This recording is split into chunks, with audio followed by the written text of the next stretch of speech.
Entrepreneurial Edge is brought to you by Business Banking from FNB, because small ideas can lead to big business. FNB, how can we help you?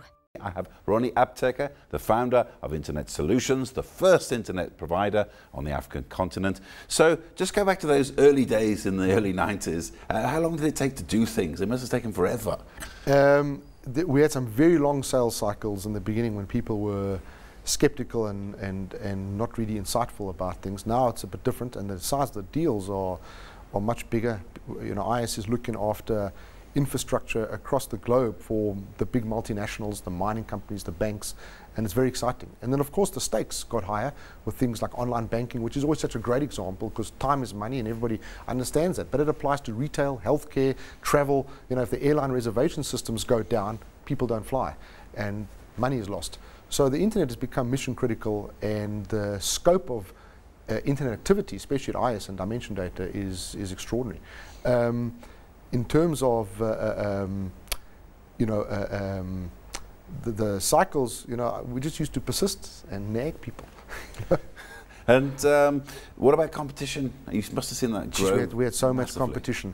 You know, there was so much competition, and the one thing we didn't have, like a lot of the competition, was credibility. And there was some of like IBM at the time, you know, was offering internet access and internet infrastructure and services. And that was a big challenge because corporates would say, but why should we take a chance on you guys and invest time? You could go out of business. We said, that's a fair question, but give us that chance and we'll delight you. And sometimes they didn't, but most of the time they did. I think only because we were tenacious and enthusiastic and just good at what we did. You know? And just one last thing about your business. How did you grow from being the small business in Randburg, as you said, in a small office, to being a fully fledged company? You know, that is a question that I get asked a lot, and I still utilize the same principles in what we're doing with the film now. You know, one thing I learned, that it doesn't matter what you sell. If you believe in what you're selling, it actually is a lot of fun. If you don't, a lot of people, sadly, on the planet sell things that they don't necessarily enjoy, and then it becomes hustling. You know, when you love something, people can see that. And if you develop trust with people, you ultimately can enjoy a relationship with that person for a lifetime.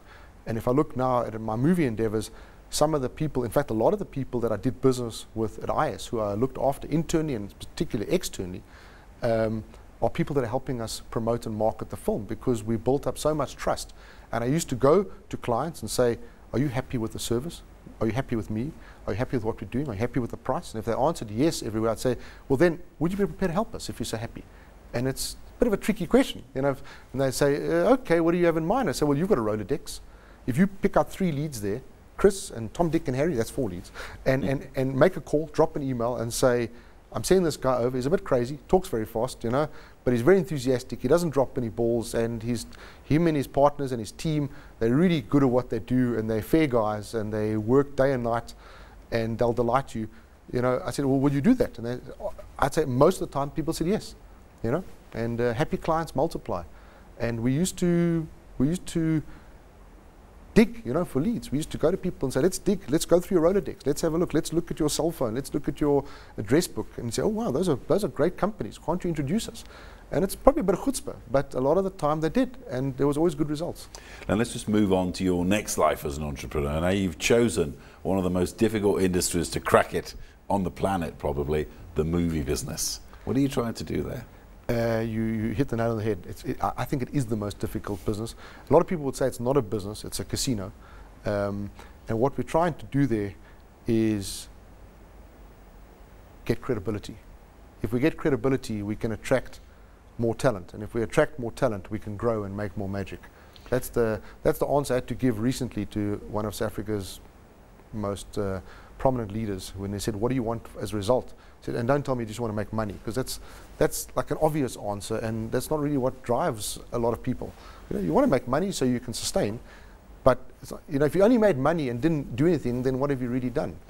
It's a very difficult business. I mean, you can run over budget, you can get the wrong distributors, you can, I mean, even Oliver Stone lost a lot of money on his early movies that everyone discovered later on. I, funny enough, actually had dinner with Oliver Stone. Oh. It was a trance thing. It was in Berlin about when Jerusalem came out. It was the craziest thing. And what did he say? about the film? was speaking about girls non-stop. Oh.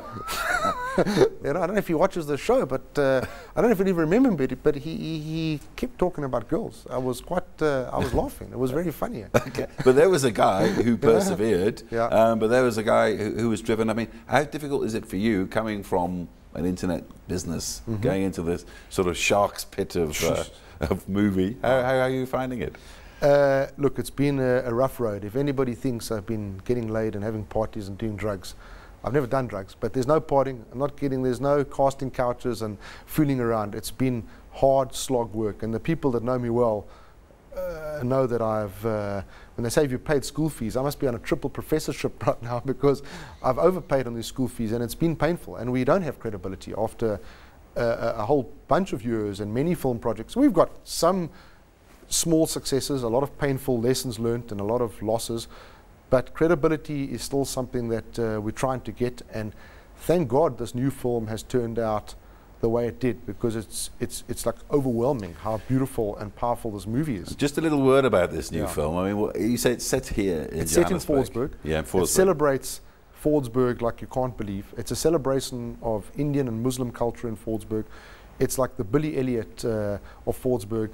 It's a combination of Bend It Like Beckham meets Rocky meets the Full Monty. You know, it's about a boy's struggle to beat Goliath, and he makes good in the end and wins the hearts of everyone, including the audience who will watch the film. And it's an incredible piece of work that started in 2004, inspired and based on the talent of Riyad Musa. It's not a true story, but it's based on his journey.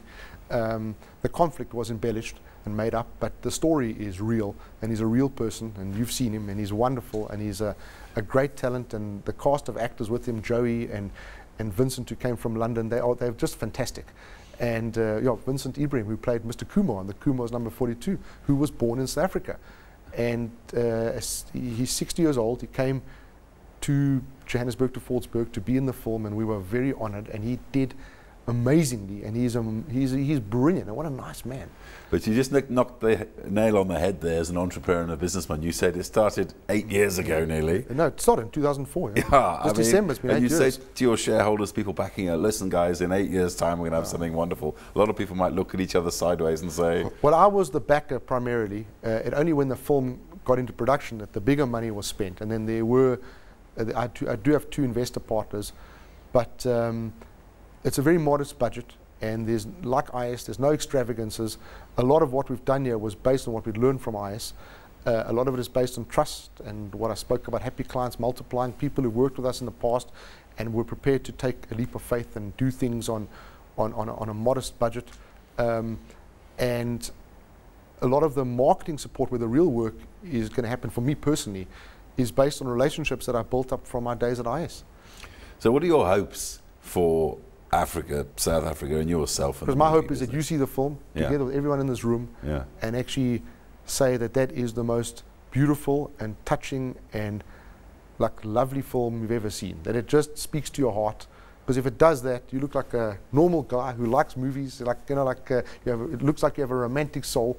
You know, you can laugh, and that's important. Some people can't laugh, but if you can laugh at life and you enjoy, like, you know, having your soul inspired and being romanticized by great films and great stories and great people, then that to me would be the ultimate prize.